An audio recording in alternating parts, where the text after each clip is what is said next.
Hello everyone and welcome to week 9 of Consumption, Work and the Self. What I'm going to be talking about today is classism, a word that you may or may not be familiar with, representations of the working class in the West and representations of bogans and hipsters. And I wanted to stress there that I am talking about representation, so I'm not talking about lived experience. And I'm also interested in talking about how constructions of these particular groups, these taste groups, tell us things about ourselves or what they tell us about ourselves, and how these constructions are used to distinguish ourselves and maintain our distinctions following Bourdieu. I'm going to start the conversation today by showing you a clip. This is from a 2008 series called Bogan Pride, and it was created and starred Rebel Wilson, who, as most of you would already know, she's an Australian actor, writer and producer, and she's played in a number of Hollywood films, including Pitch Perfect and Bridesmaids. A couple of years ago, she actually did win a defamation suit against the publisher of Woman's Day and other magazines, which she said portrayed her as a serial liar, where she says she had a bogan upbringing. Woman's Day said she had had a nice, normal, middle-class one.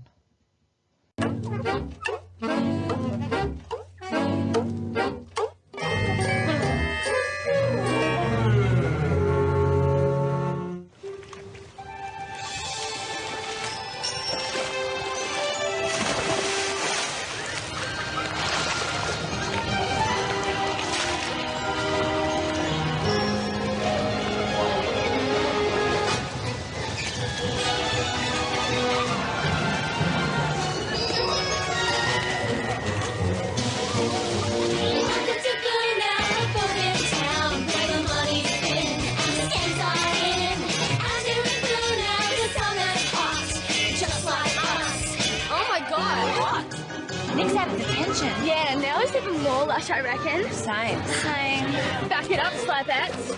I've already had thought sex with him in the toilet.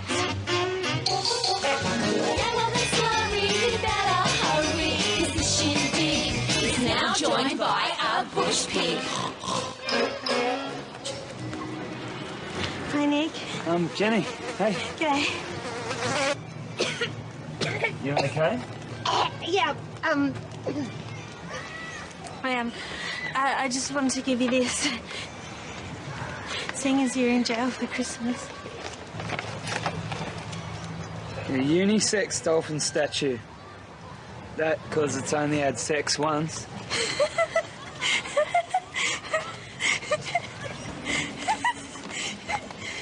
Okay, bye.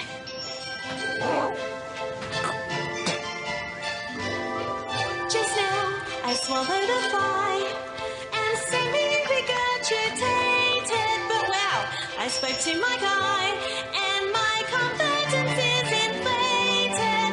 Nick is so cool, but today I felt a warm connection. Or is that just the onset of a 10-year infection? Was I what? He's so hot, and this pool is B-U-B-L-I-C.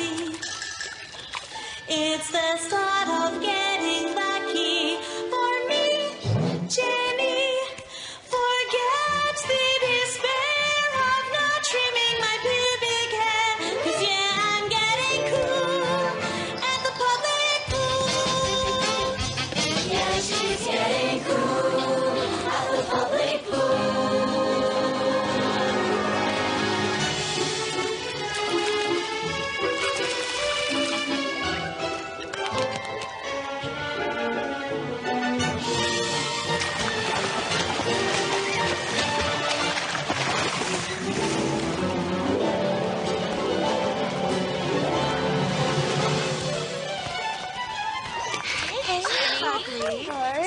Don't worry, bush pig. I'm so cool and today I feel the end of these.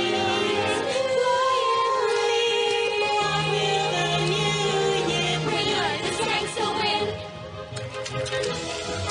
As sure as it's his horse's head.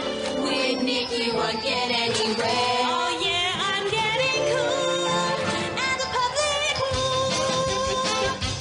Yeah, she's getting cool at the public pool.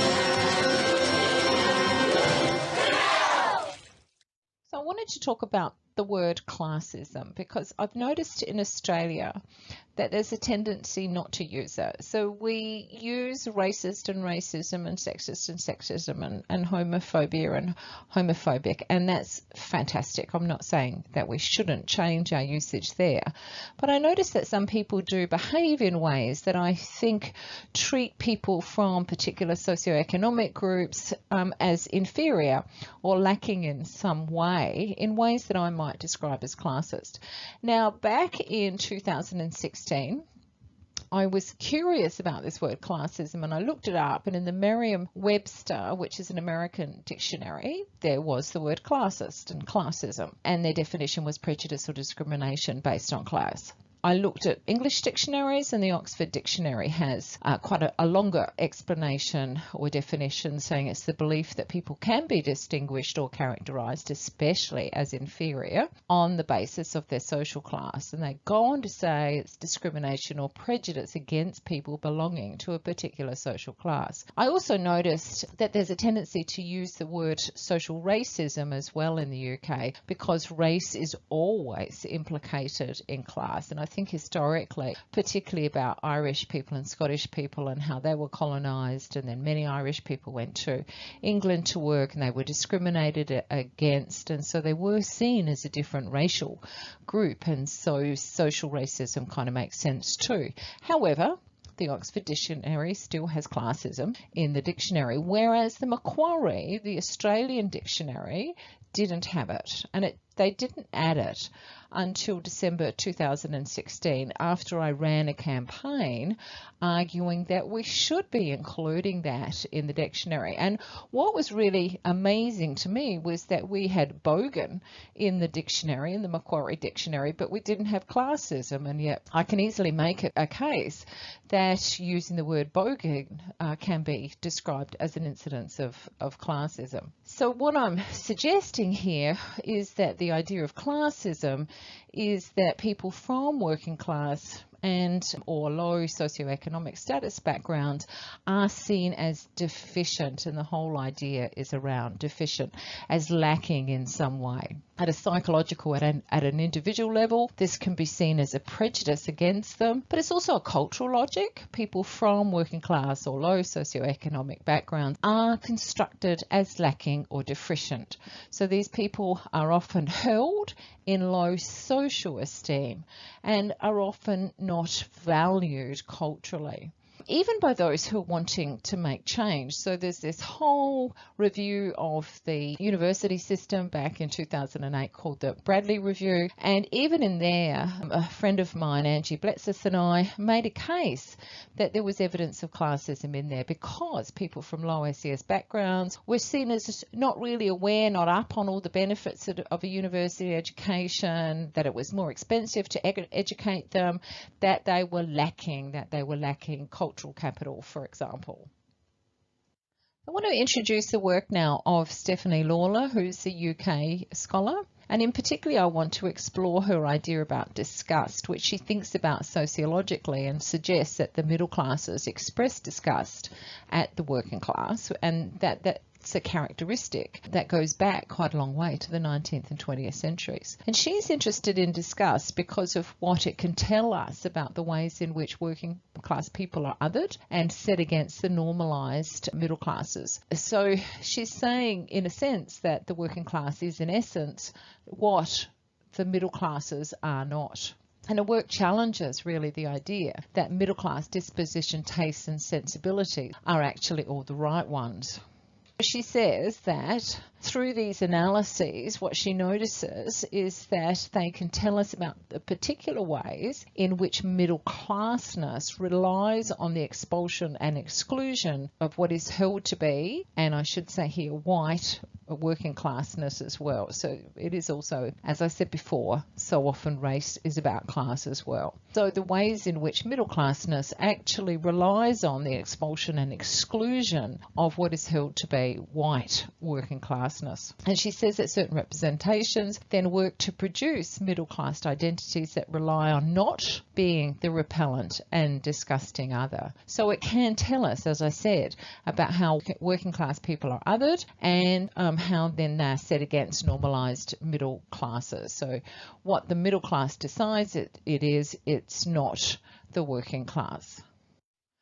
Lawler goes on to talk about the materiality of the working classes. And what she says that there's an emphasis on the body or on materiality of the working classes, an association of the poor with the material and the embodied, which arises out of a binary of nature versus civilization, which is a cross-cultural phenomenon. So working class people have generally been represented as closer to nature, more primitive, more animalistic, and for this reason they're seen as not having the capacity for legitimate refined taste. The whole idea, of course, of civilization is a problematic one. Many scholars have dissected it and revealed that it has been used as a way of suggesting that we can rise above our bodies and engage in pure and abstracted thought and have refined taste.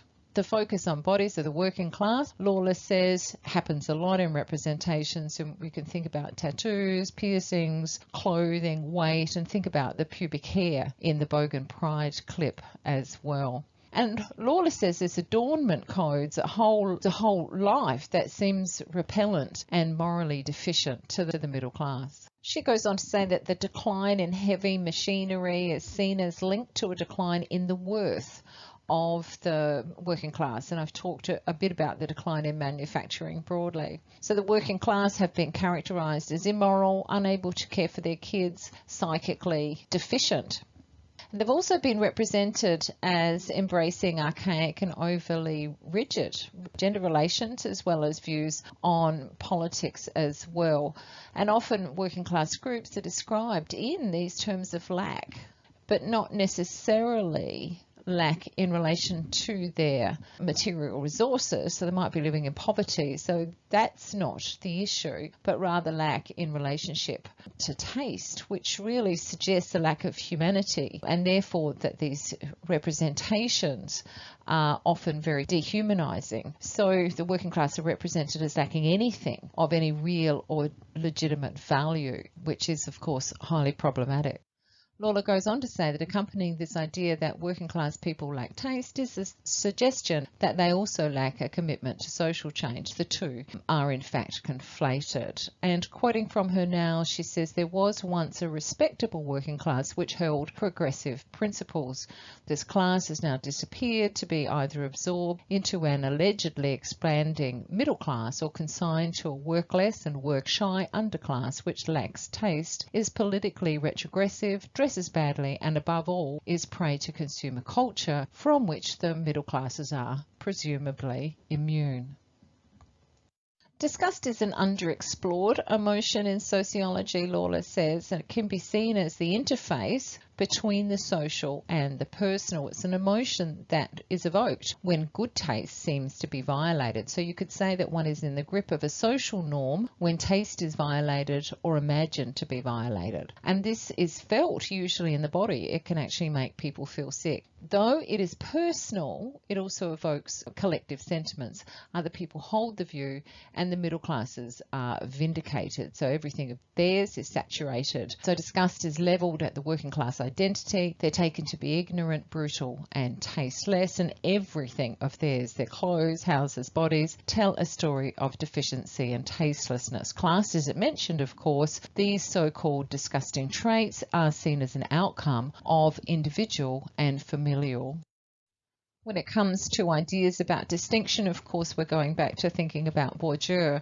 And Bourdieu positioned himself in opposition to philosopher Immanuel Kant. Immanuel Kant suggested that there was something objectively beautiful or tasteful that can be perceived in an object or pursuit, and only those with the proper taste could perceive these intrinsic qualities. But Bourdieu is telling us that we acquire taste, that it's not innate or intrinsic. So the emotion of disgust works to distinguish and maintain class differences. So it encourages boundaries between us and them. And the middle classes want to avoid being lured into their way of life. Yet if the working class emulate middle class lifestyles and values, they're ridiculed as being pretentious, tacky and unsophisticated. So according to Lawler, taste relates directly to class. When something becomes mass or pop, the middle classes distance themselves from it. But the irony is, of course, that the middle class position actually relies on the collective. It relies on distinguishing itself from the collective or from the masses. So where the middle class subject often sees themselves as better than, unique, special, individual, we see a form of individualism which divides the world into, on the one hand, a teeming mass, and against this, a class of people differentiated from each other. And it's the ownership of taste that marks out uniqueness or distinction. So Lawler says, and I'm quoting, aesthetics has become translated into morality. There is an elision between facile in the aesthetic sense and easy in the moral sense, so that those positioned as lacking taste can also be positioned as morally lacking. In this way, philosophical definitions of aesthetics become combined with political concerns about the problem of order, the governance of populations, and the relations between state and citizen. End of quote. What Lawler calls the middle class project is the idea that the working class has become part of a long-term project of the middle class to characterize themselves as different. And so she says there, and I'm quoting, working class people in this context become little more than personae in a bourgeois drama.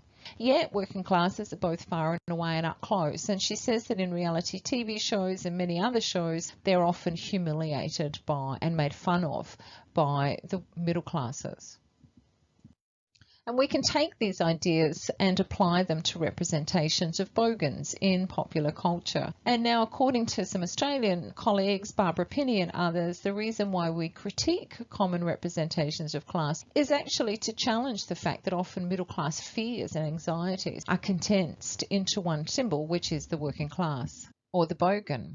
Now, the etymology or origin of bogan isn't really clear. Pam Peters, who's a linguist at Macquarie University, does think it's probably an Aboriginal loanword, a word that we've taken from the northern New South Wales Nyamba language group. She's based this on a couple of things that, as early as the 1840s, there was a Bogan River and an Indigenous group called the Tribe of Bogan, and they've long been Bogan fleas that stick and irritate and suck blood and are hard to get out. So bogan is a term that's used mockingly to refer to someone who is uncultured, and the media began using it casually from the 1990s onwards, so it's fairly recent. It adds to a range of pejorative or negative humorous terms through which the working class have been denigrated, and the purpose of it is to poke fun at the working class, punching down, not punching up, and it proceeds. Well, terms that do go before it are Westie if you come from the western suburbs of New South Wales, Bevan from Brisbane, Chigger from Hobart, Ferals from anywhere, kind of referring to the working class and untamed pest, and all of them arguably stem from the larrikin figure in the late 19th century. And the larrikin was young, male, urban, rough, and linked to moral panics about street disorder. I guess what's different about bogan is that it's not used to talk about economic poverty, but cultural poverty. And I also want to mention, I think it's important that constructions of bogans do not relate to the working class at large, but specifically to the white working class. And the idea is that you might be able to escape poverty, but you can't escape your background. So you may no longer be economically impoverished, but you're always going to be culturally impoverished. Where the word bogan is used positively, and I do hear it used positively, it might well replace the word larrikin, which became lesser a pejorative and more a term of endearment, really, the longer the use of that term went on. The equivalent to bogans in the United Kingdom would be chavs, often seen as lazy and indolent, rough and vulgar. The whole thing about how people walk and drink and the weight they carry and jewellery, etc., all of which is seen as particular taste preferences and all of which is seen as inferior.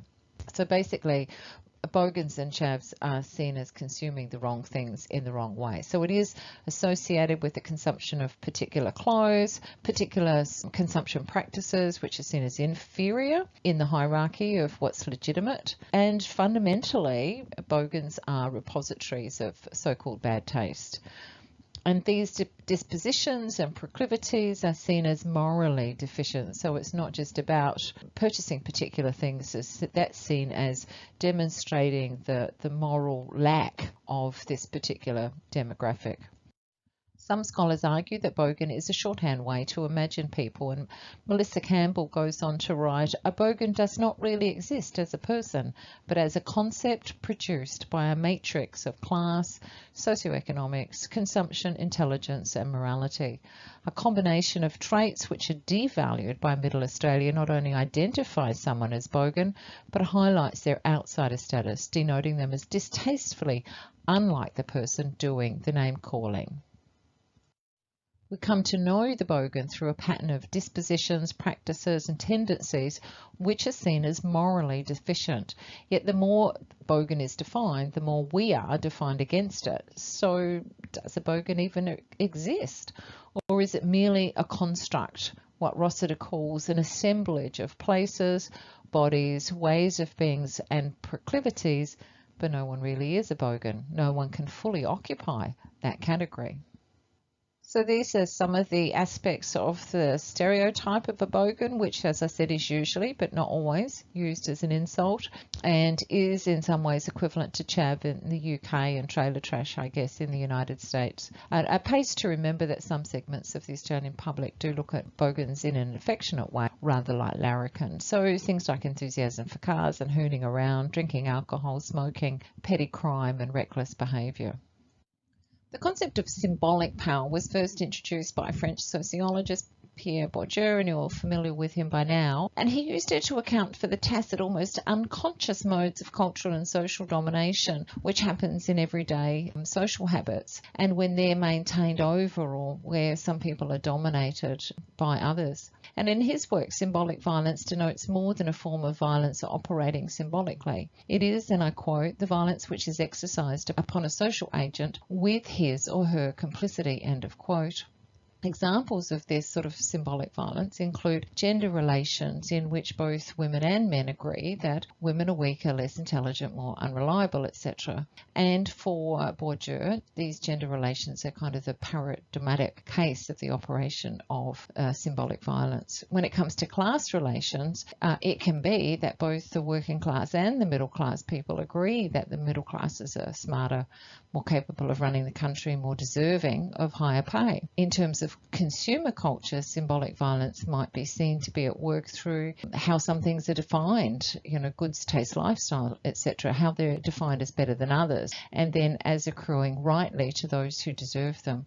And in this context, Bourdieu's characterization of working class life as operating on a principle of closing off possibilities. And what he means by that is, for some people, they'll say, well, that's not for the likes of us.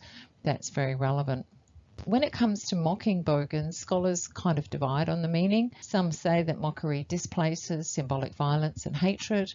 Others say that it is an expression of disgust, and we've talked about disgust quite a bit. And some say that it confirms that middle class tastes are natural and good, and they can do that without coming across as class. All right, for a change of pace, now let's start talking about hipsters.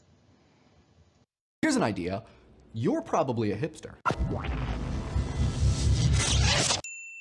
Hipsters catch a really bad rap. The word hipster conjures some smug guy or gal, Ray-Bans, scarves, a bike that's hard to ride, waistcoats, and pickle local small batch everything. We can pickle that! And the cultural backlash to hipsterdom is huge. So huge, in fact, it's hard to even find somebody who self-identifies as a hipster. However, with nerds, it's a much different story. And I want to pause here to say that for simplicity's sake, I'm conflating geek and nerd. And I realize there's a difference, but for now, I'm going to use them interchangeably, so don't get mad. Unlike hipsters, there are tons of people who self-identify as nerds. Math nerds, music nerds, video game nerds, philosophy nerds. Nerds, nerds, nerds, nerds, nerds. Get those nerds! Nerds! Nerds! We talk about nerd cred and nerding out. Many of us are nerd fighters, and there's even nerdcore music. And sure, there's still a bad nerd rap, but generally the cultural tide seems to favor nerds over hipsters, which is a little bit of a false dichotomy, right? Because if there's anything people like Richard Ayoade, Carrie Byron, Chris Hardwick, and Felicia Day have taught us, it's that you can be hip and nerdy. But this doesn't stop us drawing a cultural line between a group of people who might wear this t-shirt and a group of people who might wear this t-shirt. Meaning while in theory they might be super different, in practice it's a little bit more complicated.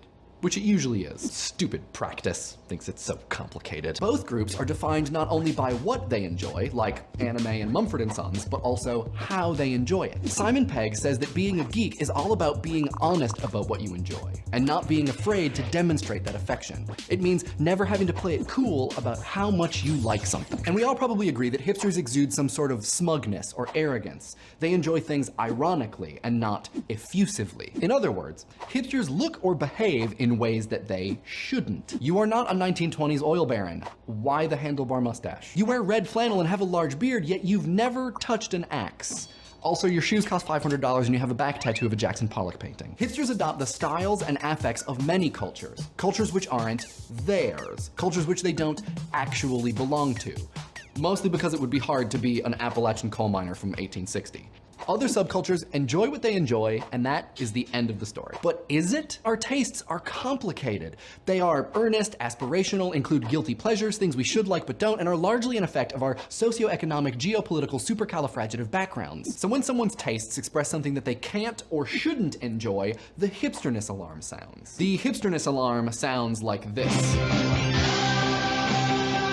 A lumberjack-looking guy who mixes drinks and listens to country music and rap but also plays D&D is such an extreme pastiche that he causes people to Hulk out. What's wrong with that? I mean, you don't get mad at your mom when she shops at LL Bean, goes to Starbucks, and listens to the Grateful Dead. We see mom's choices as natural, and we see hipster choices as performative. They are pretending, or worse yet, mocking. What's happened, though, is that because of our global media whatever, or our interconnected internet what's it, people have started to realize that every cultural artifact, from Carhartt pants and trucker hats to fedoras, has cultural capital. Cultural capital, coined by French anthropologist and sociologist Pierre Bourdieu, describes the social worth of a particular object, style of dress, or manner of speech, you name it, to a particular class or subculture of people. Bourdieu theorized cultural capital as a way to gain status. One could study, inherit, or purchase their way to having huge amounts of cultural capital, and therefore, status. Status, though, is just really complicated. For instance, for punks, high status might be indicated by the number of studs on their leather jacket, but for other subcultures, that indicates extremely low status. The process of recognizing cultural capital in objects and affects and then sticking with them until they are assimilated,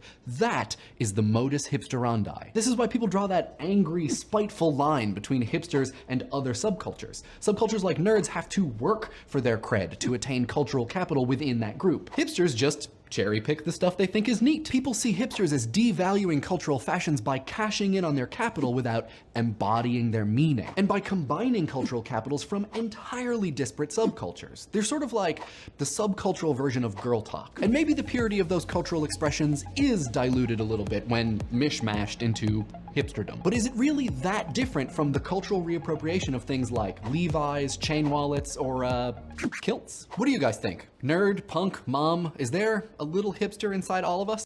So hipsters position themselves as having superior taste, not high taste or that is associated with high culture, not even particularly refined taste, but something even more distinguished. They lay claim to all that is cool and hip. As an identifier, it refers to a group of people who kind of possess this exclusive knowledge and know about the obscure and esoteric long before anybody else does. As a slur, a hipster shares the same aesthetic appearance of somebody who's interested in counterculture, but they're motivated by a rebellious identity or image rather than genuine concern for radicalism. The idea is that even though hipsters take on the symbols of the marginalized or excluded, they don't ever really cut their ties with the dominant culture. Originally, though, hipsters were a black subcultural figure from the late 1940s. And this is a picture on the left is one of the most famous hipsters of all time. This is young Malcolm X, the African-American human rights activist. When he first moved to Harlem as a 15-year-old, he was really taken with the African-American community that was burgeoning there, but especially with the music and the hairstyles and the zoot suits. So it was quite a distinctive subcultural group. And that's a picture there of Denzel Washington playing Malcolm X in the 1992 film called Malcolm X. During the 1950s, there was a change where the hipster became a white subcultural figure, opting out from whiteness and mainstream life. Today, it is a group identifier often associated with very creative young people living in poor urban spaces. Think Brunswick in Melbourne or Brooklyn in New York, and often associated with areas that are becoming gentrified or transformed from impoverished areas to well-off areas, I guess. And today too, it's often regarded, so hipsters are, they're often, I guess, in the same way that bogans are, it's used as a slur. The idea of hipster is not necessarily seen as a flattering one. You're not admiring somebody if you call them a hipster necessarily. It's often a bit of a slur.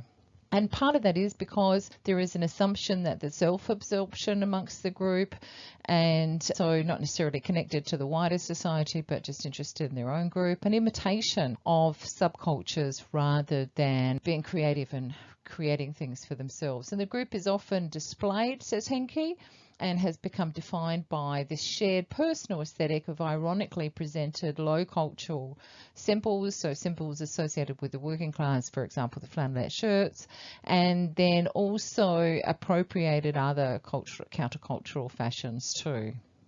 So according to Grief, whereas the original term hipster connoted some kind of craving, longing for, or attachment to the authenticity of blackness, the hipster has a longing for whiteness, and suburban whiteness at that. What he says is that the white hipster fetishized actually the violence, instinctiveness and rebellion of not just whiteness, but of a group of whiteness, what he calls lower middle class whiteness or white trash. And quoting from him, he says, this includes wearing trucker hats, undershirts called wife beaters that are worn on their own, the aesthetic of basement, rec room pornography, flashlit Polaroids and fake wood paneling, porno and pedophile moustaches, aviator glasses, Americana t-shirts from church socials and pig roast tube socks, and the late albums of Johnny Cash, and of course tattoos. Some of that isn't familiar at all to me because that's clearly American hipster rather than necessarily Australian hipster.